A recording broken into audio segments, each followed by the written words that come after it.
STEM City USA, bridging the digital gap for millions of underserved through community and education. An immersive digital world that provides personal and professional development tools and resources. Details at stemcityusa.com. We are in the aviation school at the University of Maryland Eastern Shore. We really about to see how these hawks fly for real. You see these planes? What HBCU know got their own plane? They got their own plane. Welcome to HBCU Week from the campus of University of Maryland Eastern Shore in Princess Anne, Maryland. I am your cultural correspondent, Bryant BMO Brown. This special presentation lays out what you can expect to see from HBCU Week on Maryland Public Television.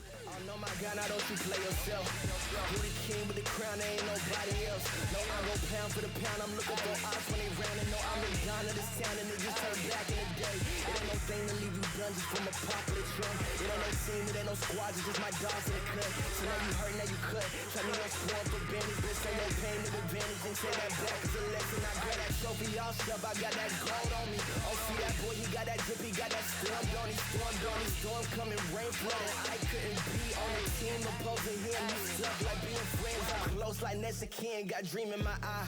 For the team, not just I. Keep it in line like chiropractic.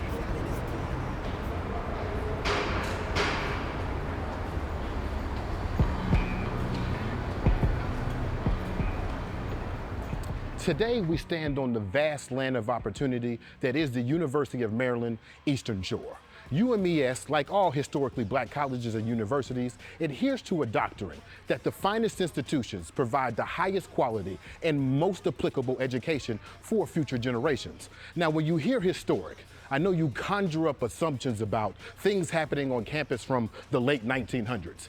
That's no longer the case. UMES, like all HBCUs, are on the forefront of education, technology, and even innovation. The University of Maryland Eastern Shore is hard at work, providing a 94% first pass rate for qualified pharmacists. UMES touts a brand new center of entrepreneurism funded by the government. And as high school students are trying to figure out alternative ways to get into college, the University of Maryland Eastern Shore is busting at the seams with 3 consecutive years of growth in enrollment, including this year being the highest year for applications. How are they doing it? Well, my partner Tatiana Anderson is going to talk to the president of the University of Maryland Eastern Shore, and we're going to hit campus to see if we can't find out what inspires these hawks to fly. And later, watch me crash the party with Tatiana Anderson and Dr. Anderson. The Andersons?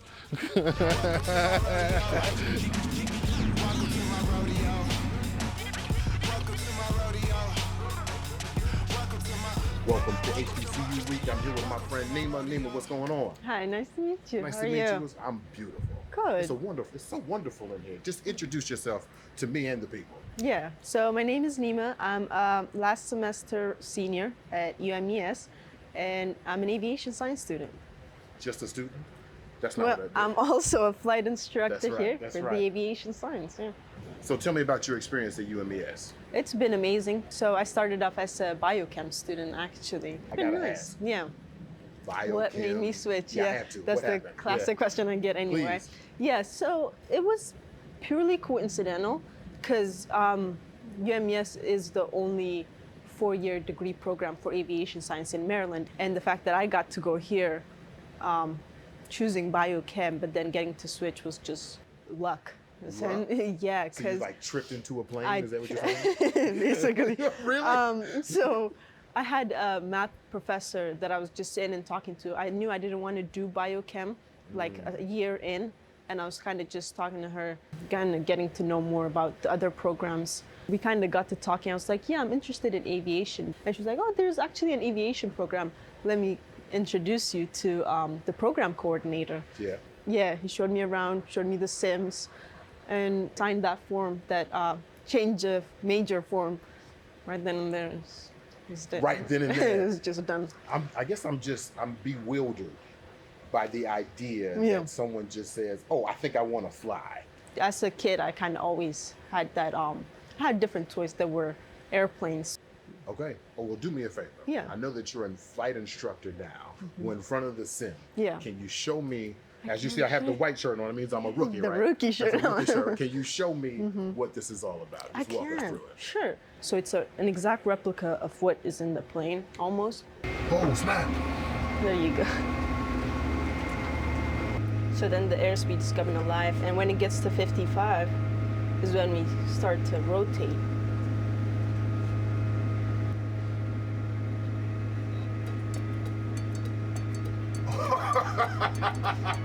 Okay. All right, Jacob, you ready, man? Absolutely. Jacob, what are we finna do, man? What are you taking me? Where are you taking me? Yeah, so I'll just walk you through a couple things that we usually do on a normal flight, right? So we're gonna taxi out to the runway. Okay. Take off, we'll head down to the south. I'll show you the campus from the air, because a lot of people don't get to see that. Really? Absolutely. Oh, man, I'm so excited about that, man. Thank you, Jacob, for taking us up, man.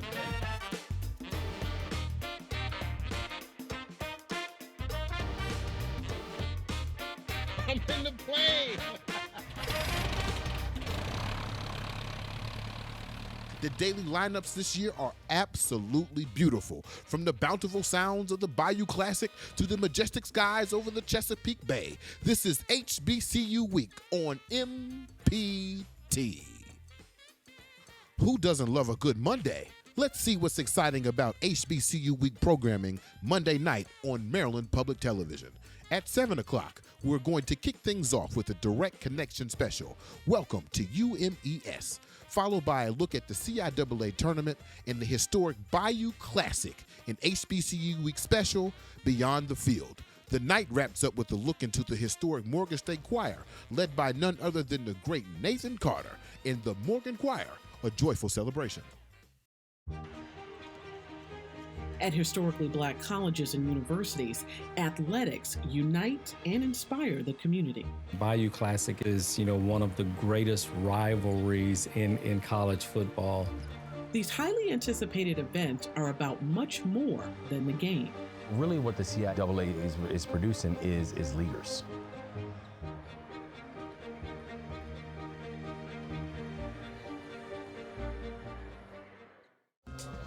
In 2021, Daryl Roberts set out to recreate a timeless photo to honor the importance of historically black colleges and universities. To be a part of this picture, it's going to be history. HBCU alumni from across the country come together to share their stories and to celebrate the unity and enduring spirit of community. What we're doing today is going to be epic. The historic HBCU photograph.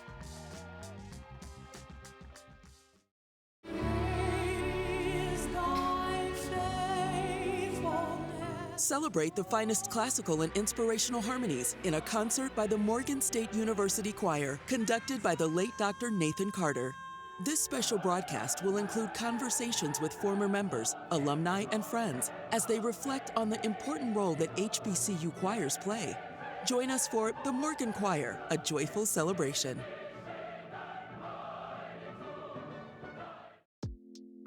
On Tuesday, we keep the energy going.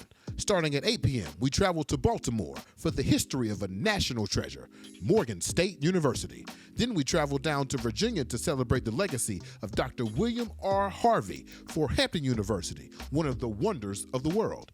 At 9:30 p.m., a documentary about the life and legacy of one of the most significant African-American leaders in the Reconstruction era, George H. White, Searching for Freedom. We end the night with the narration of legendary Felicia Rashad in Alpha Kappa Alpha, a legacy of service. Enjoy. A Baltimore HBCU began as a dream to uplift and educate. We started off as the Centenary Biblical Institute. The school fought for survival and battled against racism. The neighbors were very unwelcoming. To become today's prestigious HBCU. From 9 students to nearly 10,000 student population. Explored the history of a national treasure, Morgan State University. I've been to all of the HBCUs over the course of my 57 years of life. There's nothing like Hampton. Hampton University is one of the wonders of the world. Hampton is unique because it's really, truly a family. It's a place that not only will you go and get an amazing education, but it also prepares you as a young person to really change the world.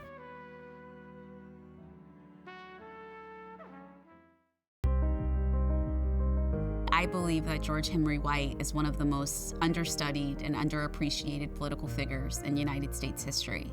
He understood Black aspiration because he understood it because he had lived it. Obliterate race hatred, party prejudice, and help us to achieve nobler ends.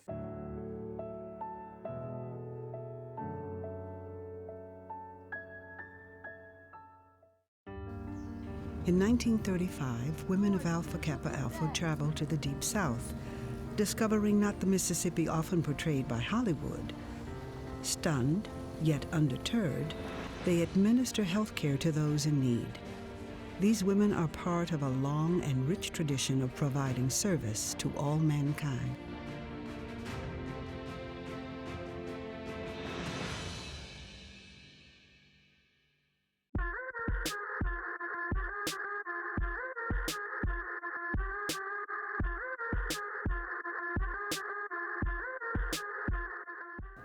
What's up, everybody? We're here at the University of Maryland Eastern Shore, right here in the bookstore. I'm talking to my man, Keith. Keith, what's going on? Life is good. I'm proud to be here, and I'm humbled to be here at the University of Maryland Eastern Shore. Do me a favor, Keith, and introduce yourself, please. Well, my name is Keith Cerruti II. I'm the proud son of Keith Cerruti I and Cynthia Ann Makel Cerruti. I'm a student here at the University of Maryland Eastern Shore. I'm a junior studying aerospace engineering, and I am humbled to be your 55th SGA president for the 2024-2025 year. So proud, man. They make them really good at HBCUs, especially the intros. Where are you from? You're from Baltimore, right? I'm from Baltimore, Maryland, born and raised. Okay, I was driving out here, and I was coming from around Baltimore, and I kept driving, and I kept driving. It's a long drive. Hold on. And I kept driving. Then I crossed the bridge. What got you out here to University of Maryland Eastern Shore?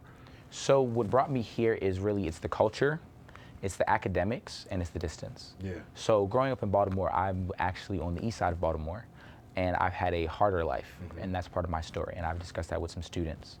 And I wanted to get away from Baltimore City. It's my home, I love it, but at the end of the day, I know that if I were to progress as a person, if I'm remaining on the corner, my perspective will corner me. Yeah. So I brought myself here. And they're the only HBCU in the state of Maryland that offers aerospace engineering. Every other HBCU offers any different type of engineering except for aerospace, and we're now bringing on biomedical, which sets us apart in another way. And then additionally was the culture. So we're very big on, and our actual motto is facta non verba, which is Latin for deeds, not words. And as a man of actions, that's perfect for me. Wow. So you left Baltimore to fly. Tell me more about this aerospace program. I'm blown away. So we have aviation science and aerospace engineering. So I'll talk about aviation sciences a little bit because it's one of our unique programs here. As a HBCU, we offer our first year students here can get their commercial pilot license. And then what for me is aerospace engineering. So that's my major, my concentration. And a part of that program, what we have is the ability to develop and design. So during your first year, you'll actually work with NASA in developing an instructional pamphlet to design a wind tunnel, to then actually physically produce that wind tunnel to give you the ideas of what it's like to engineer something from the ground up. Additionally, we'll also... I think, did he just tell me that first year student can fly and a first year student can work with NASA here at the University of Maryland Eastern Shore? Here at the University of Maryland Eastern Shore. Right. Okay. And we also have a model rocket and a large scale rocket inside of our actual engineering building, one of our newer buildings on campus.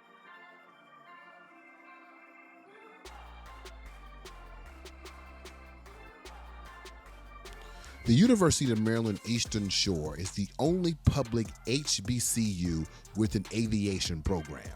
When the instructors and our pilot, Jacob, informed me that we would be doing a discovery flight while I'm experiencing the highest levels of my greatest fear, heights, there is something comforting about the University of Maryland Eastern Shore assuring me that I was safe. And I hear that at the end of graduation, there's an airline who is already supporting him with a direct pathway to career.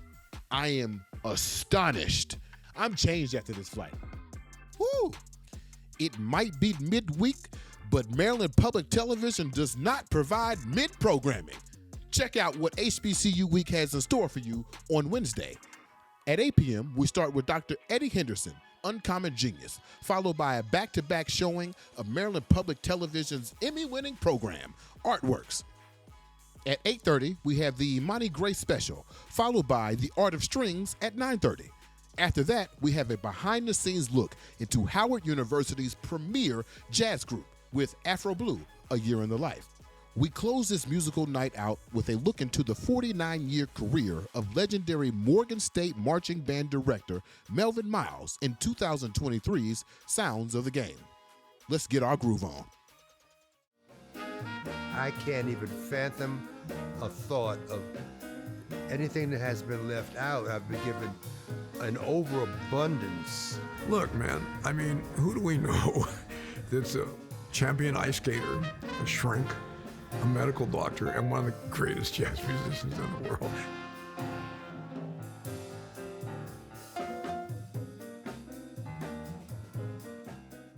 My name is Imani Grace. I would describe myself as a Black American artist. Jazz, soul, R&B, rock, funk, disco, blues, and specifically for this performance, because it will be a first time for a lot of folks who Imani Grace is, I thought, okay, now's the time.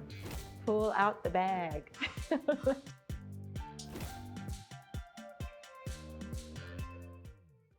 Black people have been composers, string players, woodwind players, brass players, percussion players across many genres, including classical music. Music is a required study in the Randolph House.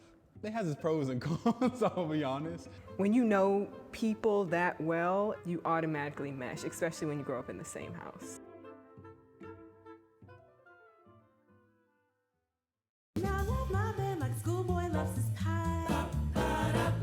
Join Afro Blue, Howard University's premier vocal jazz ensemble, as they invite you to a behind-the-scenes look into what it's like to be a member of this dynamic group. Y'all are getting to see this firsthand. What drew me to Afro Blue was just the performance aspect. Everything about it was just bomb. Afro Blue, A Year in the Life. Today we are here with the filmmakers behind Milestones, a story about the Morgan State University Marching Band and its subject, the former 49-year head band director, Mr. Melvin Miles, to investigate how HBCU marching bands actually embody the purpose of HBCUs. I am your cultural analyst, Bryant Bemo Brown, and this is Sounds of the Game.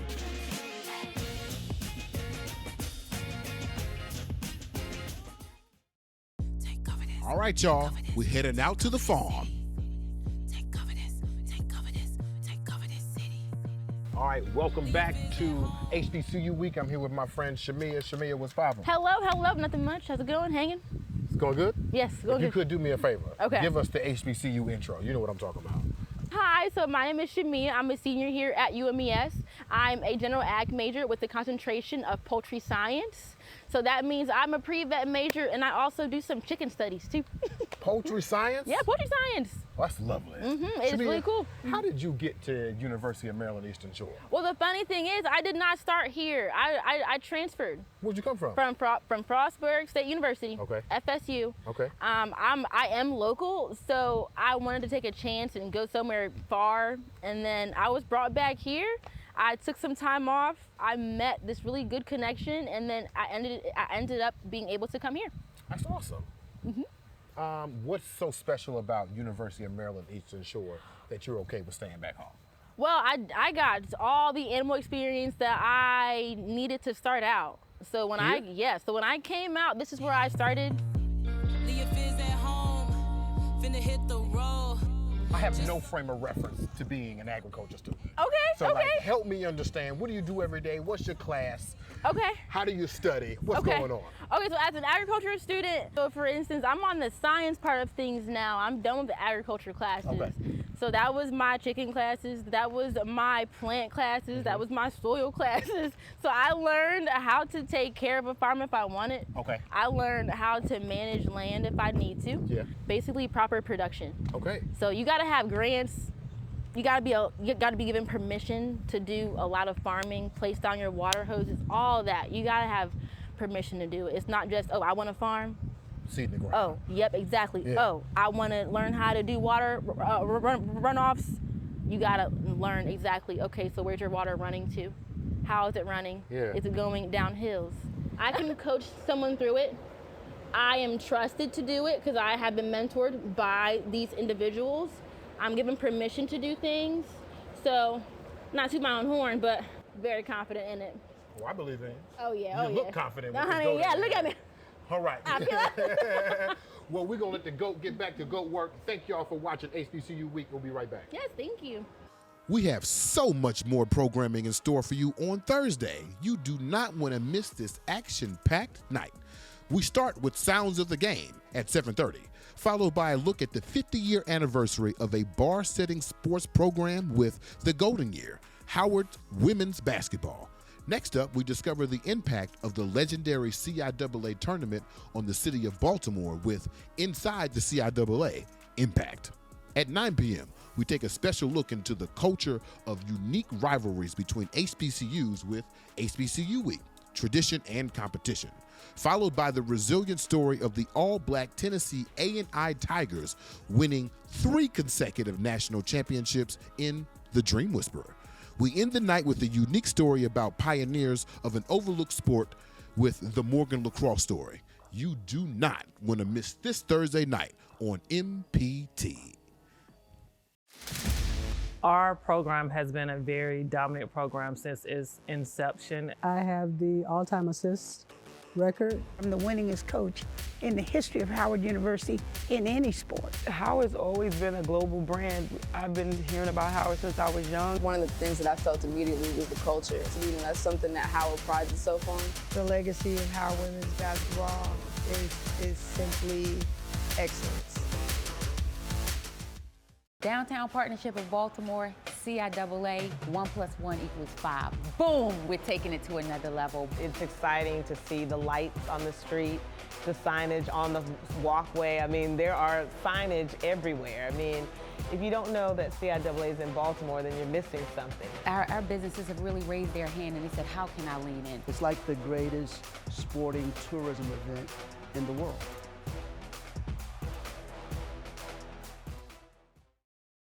It's not often that you can say that you have a rival that now numbers at over 101 years. Every year, historically black colleges and universities showcase premier football matchups.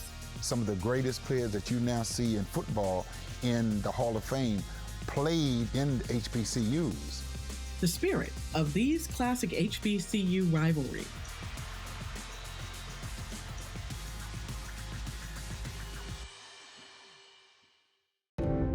My name is Dick Barnett, and I have a story that must be told. The most exciting shooter in basketball, Dick Barnett. Tennessee State was the first black team to win a national championship. They was discriminated against, devastated. Everything starts with a dream.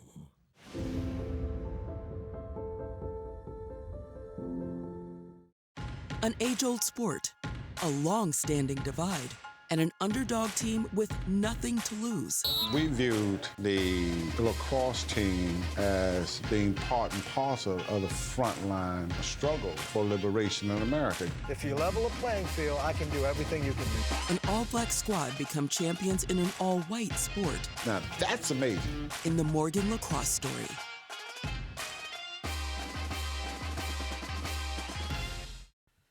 And now, a special presentation. From the engineering building of the University of Maryland Eastern Shore, a special conversation between University President Dr. Heidi Anderson and Tatiana Anderson. Welcome to HBCU Week. Thank you for making time for us. We appreciate it. You are very welcome, and thank you for coming to our beautiful campus. It is a beautiful campus, and speaking of it being a beautiful campus, this is a land-grant college. Explain what that means and why that's important. It is not just a land grant. We are an 1890 land grant. So for your audience's sake, I want to be able to help them understand what that really means. 1890 land grant means that basically we were formed and we had funding that came from the federal government. And that was by a senator named Morrell, almost over 180 something years ago. We are formed in 1886, and what it means is that our mission is about teaching, research, and service, and giving back to the community. So we focus on helping the community solve those problems that are unique to those areas. The other reason it is so special is there are only 19, and I said that correctly, 19 1890 universities in the country. So you think about that, we stand on the legacy of history here from the standpoint of being a 1890 land grant and working with our communities. Here's where the catch comes. When Morrell gave funding, he gave funding first to the 1862s. Those are what we call the PWIs. And he gave them land, gave them money to build universities, to help educate people in those communities and solve the research problems. When it came around at that time, Black people could not enroll in those institutions.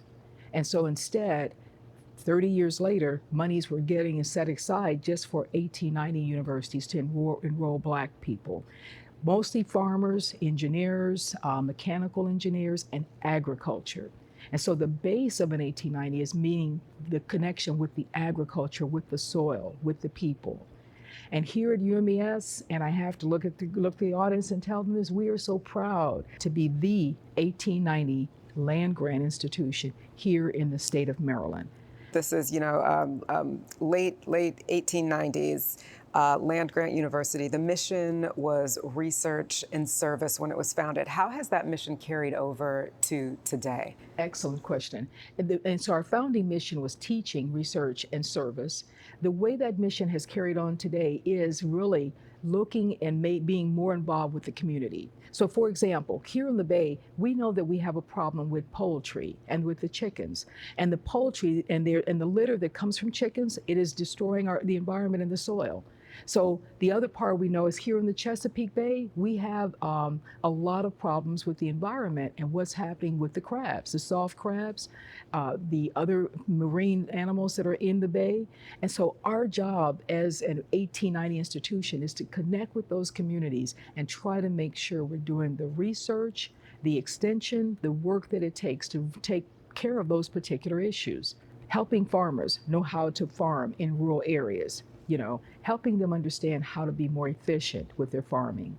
But where we expand that now, and what has happened throughout history, is now healthcare has been added as a fundamental part of this particular legacy, as a fundamental part of our mission. And I always love to brag in that as an HBCU, we have more health profession programs than any other HBCU in the country. We have 8 at the present time, about to add a 9th.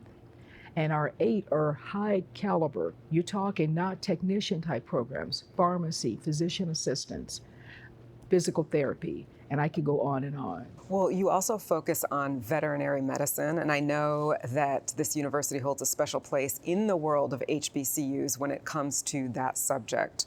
What's going on here that's so unique? Excellent question. Okay, what's going on with the vet program is that is our newest health profession program, and we don't have it yet, but we're about to. There's only one other institution in the whole country, that HBCU that is, that has a vet program, and that's Tuskegee in Alabama. So we will be the second HBCU, yes, to have a vet program. Why is that so important? Well, there's a shortage of veterinarians around the world, not just the country, but around the world. And there's a shortage of diverse veterinarians. Less than 3% of the veterinarians out there are Black. So think about that. Tuskegee has produced all of the Black veterinarians who are in the country right now. And there's a shortage.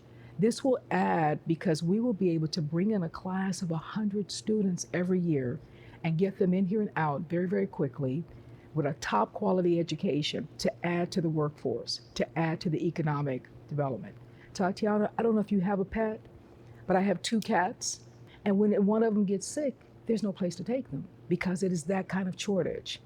And the farm animals, we need vets to be able to take care of the livestock and those particular things that happen on farms, and yet that shortage exists. So where we are with this program right now is that we have gotten approval through our campus. We have now gotten approval all the way through our Board of Regents. We have gotten the approval for the program through the Maryland Higher Education Commission. And now we are waiting for the approvals for the veterinary accrediting body, who visited us just last month.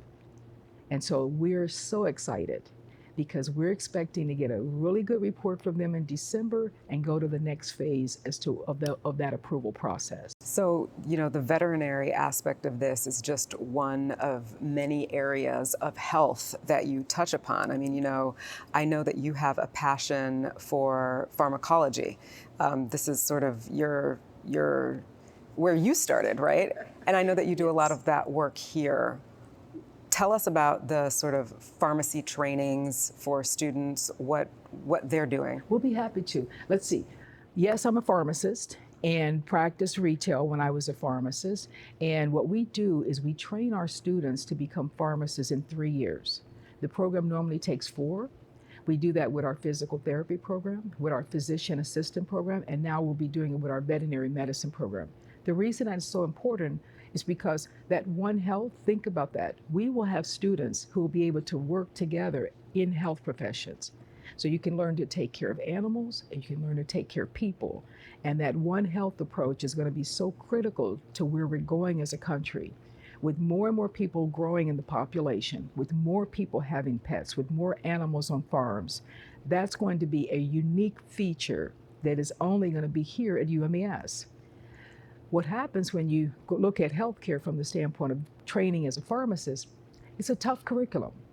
I can tell you, I went through it. It will beat you up if you don't watch out for it. And so you want to make sure those students not only learn what the skill sets that they need to be able to work, whether it's a retail setting or in a clinical setting, but you want to be sure that they learn the skills to work with other health professionals together. And so that's one of the attractions that we're going to be able to have here and that we have now is students working in an interdisciplinary health professional format.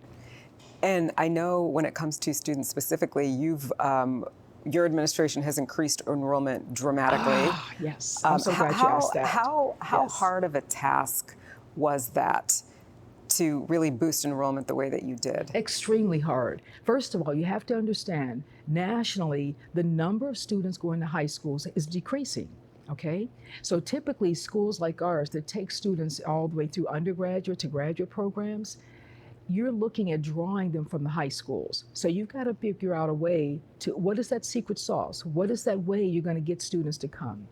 And what we learned when I got here 7 years ago, we learned that we needed to look at a lot of our strategies. We needed to regroup. We needed to step back and look at our policies, look at how we can be a lot more efficient getting students in, and more importantly, doing it in a way that attracts students in today's generation. So that means text messaging, social media, all sorts of quick things that they can get their hands on very quickly. You can't just focus on just paper and sending them things back and forth, old phone calls. No, they don't do that anymore. Going just to the high school and setting up a tent. So it meant being very creative. So we started adding artificial intelligence. Can you believe it?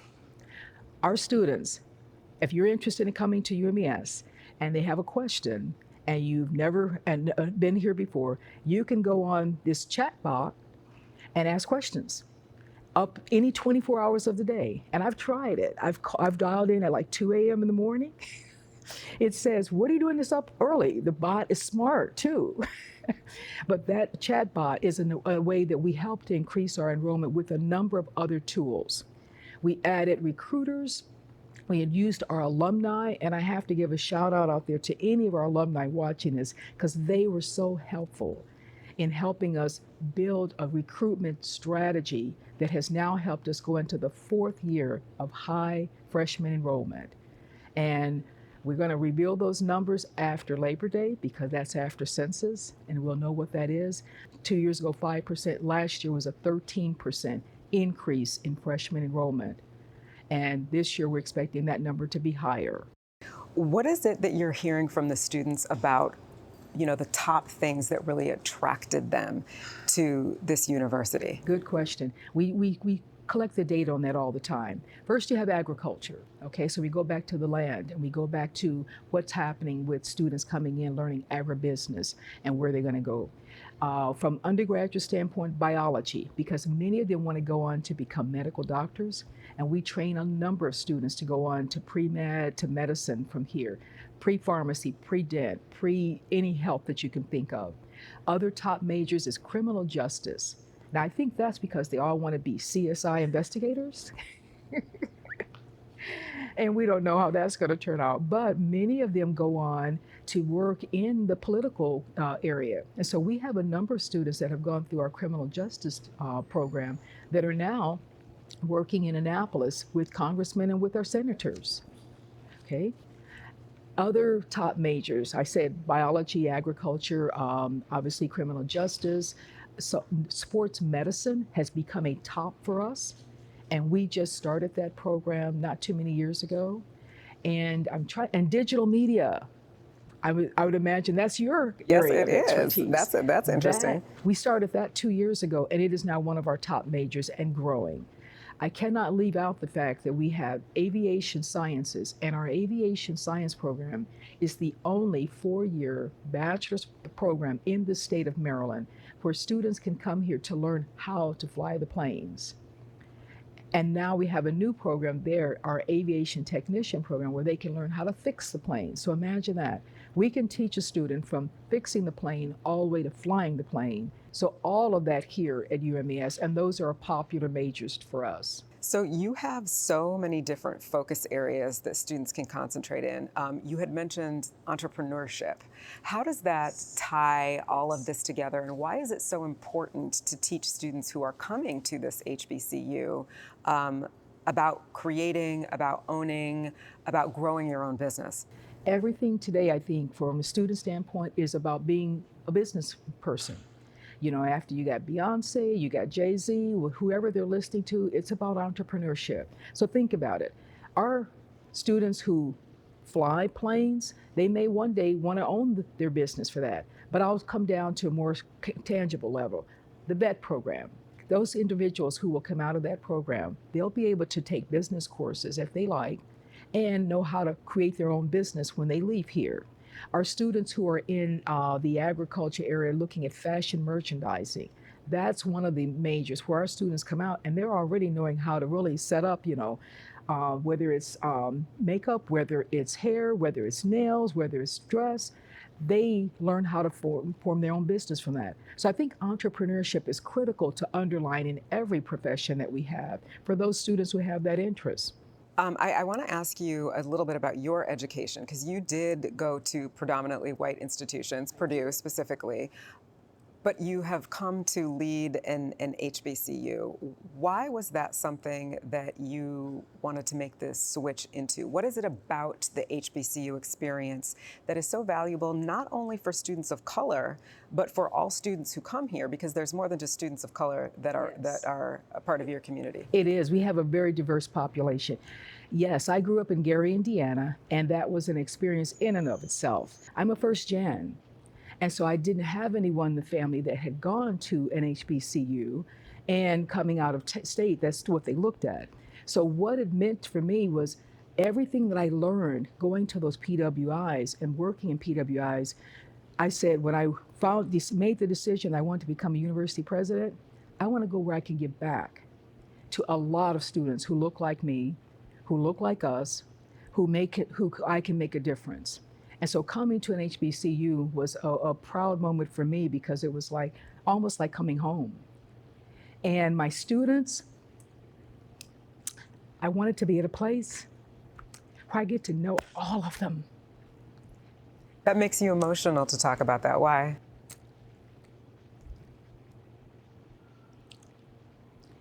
I think it makes me emotional because you want every student who comes in, we want to make a difference in their lives.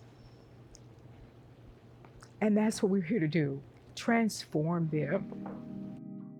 Thank you, Dr. Anderson, for your passion about the transformation of students. Let's see the outcome of that passion with a special conversation between Dr. Allison and star student in the Center for Entrepreneurism and Innovation. We'll be right back with more conversation between Dr. Anderson and Tatiana Anderson. Welcome to HBCU Week. Again, I am your cultural correspondent, Brian Bemo Brown. I'm here with my friends Kayla and Dr. Allison. How are we? We're doing good. Can Dr. Allison, can you tell us who we are right now? We are in the Center for Entrepreneurship and Innovation. Our mission is to help students, faculty, staff, alumni, and the community start and grow their businesses. Dr. Allison, what's your role in the center? I am the endowed chair of Entrepreneurship and Program Innovation. Okay, all right. And Kayla, tell us about your role here at the center. I was a participant in the incubator that was held here at the center, and I luckily was able to win first place with the help of all the resources that the center had to offer. Really? Yes. You want to tell us some about your entrepreneurial pursuits?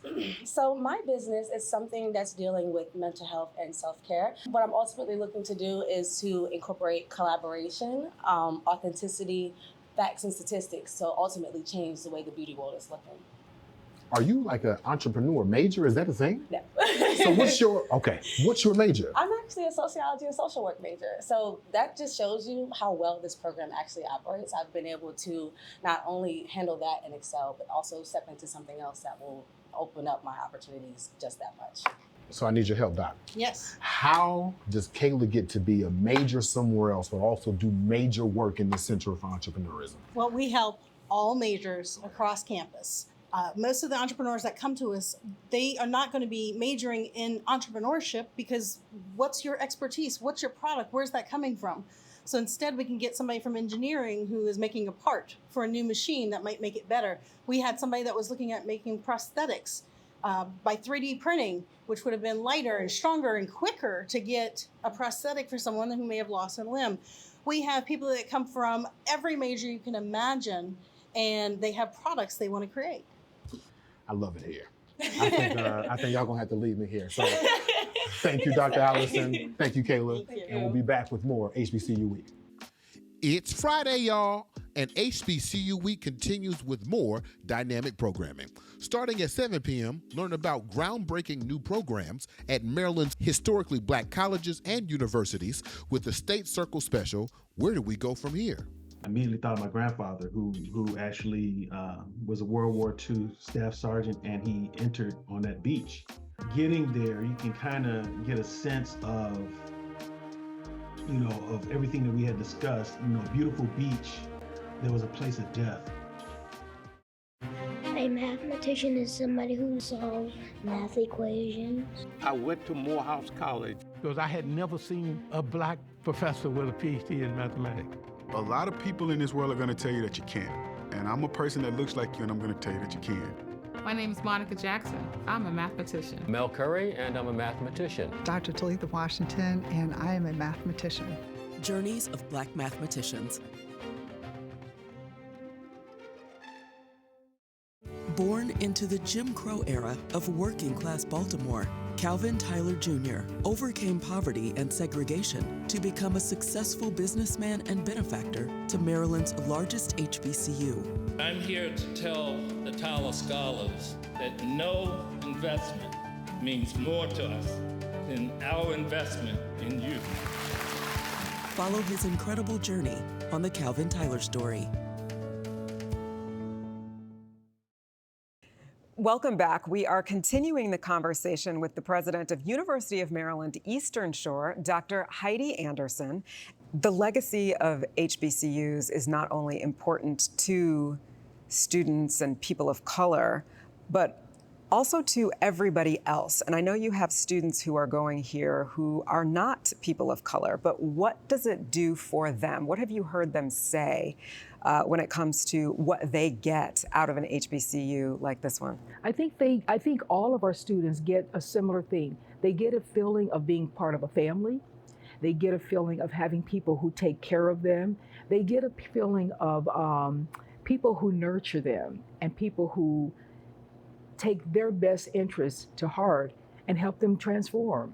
And so I think it doesn't matter whether you're a student of color or a student, another student from who's a diverse population, or a student who's a white student. You come to an HBCU, and I think you have that kind of feeling of belonging, that there are people here who care about me. There's such a sense of community on campus, but there's also a community outside of campus. How does what you do here create economic development and impact the lives of people who are outside? In many ways. I think when you're in small rural towns, like we happen to be here, Princess Anne, our extension officers in our team of faculty, and we have a talented team of faculty and staff here who are into the communities, they help extend the economic nature of those particular areas. And so we increase the number of the wealth in the community here. Think about it from the standpoint of services, of food, of what we give back. We also are working to build our town of Princess Anne. So one of the things, and one of my hopes and dreams, is that we help revitalize our town. We have that close town and gown relationship, and we help put businesses down in our town. And so one of the things, we mentioned entrepreneurship earlier, we have now gotten funding from the federal government, over $2.2 million, to really begin to build the town up with an entrepreneurial center where people can come in and learn new businesses and startups and go from the products being developed and just in someone's mind and innovated to actually being the final product.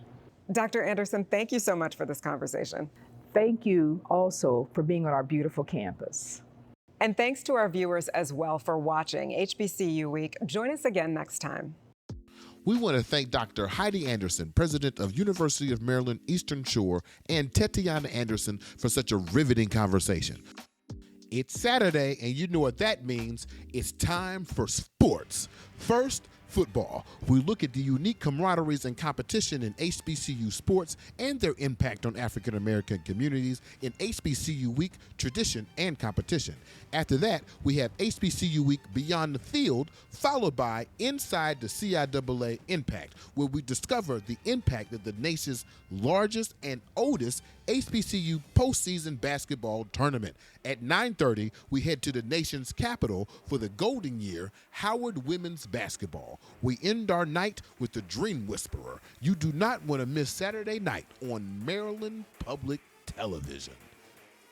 Welcome back to HBCU Week. I'm here with my friends Mariana and Brooke. What's up, y'all? What's up, everybody? We're standing with the 2024 MEAC Conference Bowling Champions, correct? Absolutely. Okay. All right. What about the HBCU experience do you enjoy the most? Being able to learn about the culture and just be invited. Like, it's just very home. It feels like home. That's it. What about you, Mariana? What do you enjoy about the HBCU experience? I think the culture is really good. Like, I was a little scared before I came here because, of course, it's not my first language or whatever. But I think the people is really good, really open to, like, everybody. Yeah. They try to help every time. I think when people think of sports, they think of like basketball, football, lacrosse, maybe even like chess. I don't know. But I think one of the last things they think about is bowling. Absolutely. So what makes your story different than the rest? I think we really bonded as a team and worked really hard together as a team and used each other to uplift like us. And it wasn't like there was no competition amongst each other. We were all competing to be a better team, and that's how we won.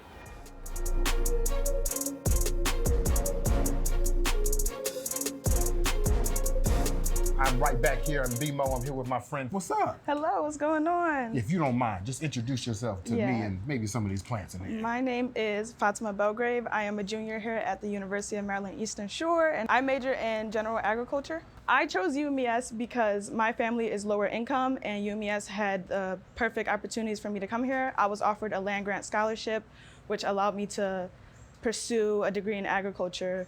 And I was also able to be a Next Gen Scholar recipient, which is a scholarship funded by the USDA, which allows me to do things like assistant research and allows me to propagate and deal with like these grape cuttings here. For example, with our grapevines here, I've assisted with plant propagation and I've assisted in fungi culture. To multiply all of these plants to have as many as we do, we cut around here and then we replant them in a separate pot with a rooting hormone called auxin, and that allows us to multiply this to have as much as you see here. I'm so interested that you chose agriculture in the same era that AI is blowing up. Can you tell me about your choice? Well, as a society, we're always going to need food. And that's a job that's never going to be completely replaced by AI because while we work alongside with AI technology, it still need the human aspect to, coordinate everything that's going on, to run these machines and to work alongside as a team. Now let's hear from Dr. Anderson to talk about the transition from an R2 to an R1 institution. The University of Maryland Eastern Shore became a R2 institution in 2018. So let me tell you what that means. The Carnegie organization has a classification scheme of all institutions in the country, and they label them as Research 1, Research 2, or Research 3. And so we became what's known as a R2, a Research 2 institution in 2018. And the transition means if you have the capacity from the standpoint, the number of faculty, the number of students who are doing research, the number of publications, the number of people you graduate, you can go through the ranks and rise up to the R1 status. And there's a number of other criteria. I'm proud of our campus because it basically means we have a talented group of faculty, of staff who work with our students to help move them along on the research round. So let me give you an example. We do quality research in the areas of agriculture science. Things like looking at poultry, looking at seafood, how we can make food crops a lot better, how we can have farmers grow things a lot more efficiently. Grow to not only be efficient, but to be effective in feeding large numbers of people out there. We look at healthcare disparities, and we do research there.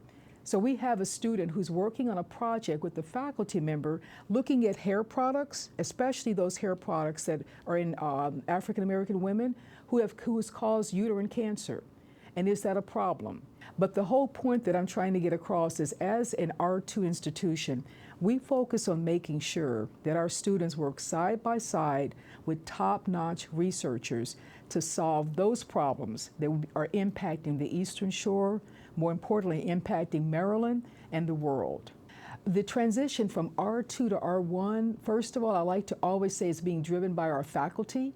Many places you may have the leader come in and say, we want to make sure we do this. That's not what I did here. Our faculty came to me and they said, we have the infrastructure in place, we have the people in place, and we have the interest to go from becoming an R2 to an R1. And that means bringing in more research dollars, solving those big research problems and those big issues out there, and making sure we have the number of students in the classroom to move the needle on where we happen to be as a research institution. This is a statue that was done by Black sculptors, and it's called The Family. Mm-hmm. And it talks about, it's plants and it's everything you can think of with pharmacy all interwoven. Here is one of the plants the students learn about. Oh, wow. So medicinal plants are worked throughout the entire sculpture. PR, we can uncover him. Let's uncover Apollo. Yeah. Doctor, he bleeds. He bleeds. He breathes. Yep. He screams. Yep. Yes. And students can actually test and work on that. Yes, ma'am. To get all those experiences before they actually go into the real setting. Well, she has a baby in there, and then this is one of the simulated live births. Now look at this so students can actually experience a mom having a baby, and she can do twins as well. So multiple births. And that is really, really incredible, but also so needed to make sure students know what to do before they leave here working in real practice. In case you missed anything throughout the week, Sunday's got a full day of programming just to get you right. We start at noon with the State Circle Special. Where do we go from here? Followed by the programs Shaw Rising, Artworks, the Imani Grace Special, and Artworks, the Art of Strings. At 3 p.m., Dr. Eddie Henderson, Uncommon Genius, followed by the historic HBCU photograph and the Calvin Tyler story. We end HBCU week with the embodiment of HBCU excellence, Zora Neale Hurston, Claiming a Space. I hope you loved HBCU week as much as I did. We'll see you next year. Man, what a beautiful day here at the University of Maryland Eastern Shore. I cannot thank the people over here enough for having us. It has been a wonderful experience. I really don't know what else you could want from An HBCU, we have the forefront of education, of technology, of innovation. I'm understanding the Hawk Pride now, right? So thank y'all for joining us. Thank y'all for coming to the University of Maryland Eastern Shore, where we soar above and beyond. Thank y'all for HBCU Week. We'll see you next time.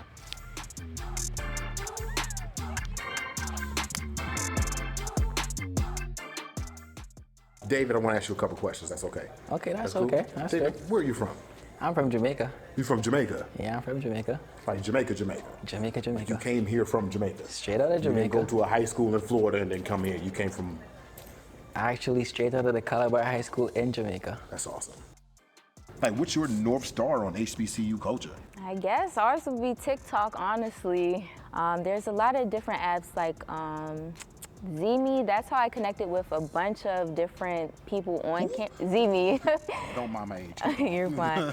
That's how I connected with a bunch of people before I even got to UMES. That's like pretty much every single college campus has this app. It's like a pre-admitted. If you're like, hey, like, how's this campus? Da, da, da, da. You just ask a bunch of different little questions. You connect. Like, it's really fun.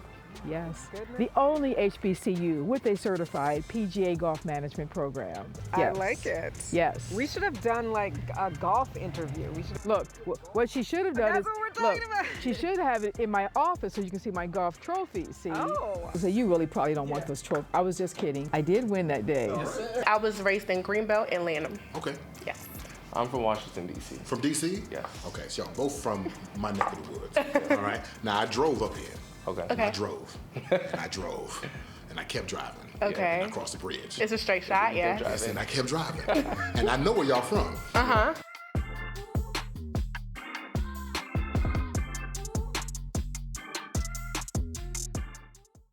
STEM City USA, bridging the digital gap for millions of underserved through community and education. An immersive digital world that provides personal and professional development tools and resources. Details at stemcityusa.com.